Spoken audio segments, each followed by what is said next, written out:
Here in a few days, I'm going to be fishing some scattered Hiasan mats, and that's for me. But these techniques will work in all kinds of matted vegetation. As for right here, I have a punching bait.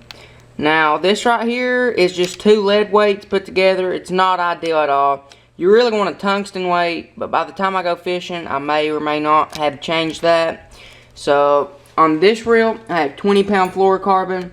Really don't have anything on it yet. I might put a swim bait, a small swim bait, you know, for grass. And then here, I have a double willow leaf spinnerbait. I'm going to be fishing this on the edges of the Hiasan. I got the 2 willow leaf blades so I can bring it down fast. Those 2 blades are about the size of the shad and bluegill that are inside the mat. Right here, of course, I have a frog. It's hard to go wrong with a frog anywhere that you have grass at all.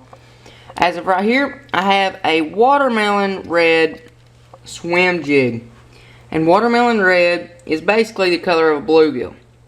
And I do have a crawdad on the back, but instead of turning it like an actual craw trailer, now it's turned up and down.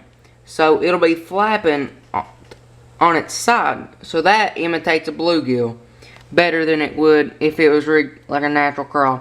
Again, I'll probably throw this along the edges of the mats and maybe even in a few holes if I can find some. And last but not least, a weightless zoom white trick worm. There is a lot of shad near the mats, so I went the white color. This can be fished around the mats on the edges, but also as a search bait in between the scattered mats I'll be fishing.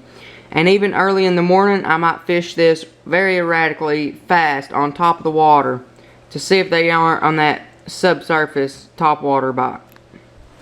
So that's what I'll be using on scattered Hiasan mats. However, that can be used, all those baits can be used on any kind of other mats. It can be lily pads, Hydrilla, any kind of mats. Those lures will work.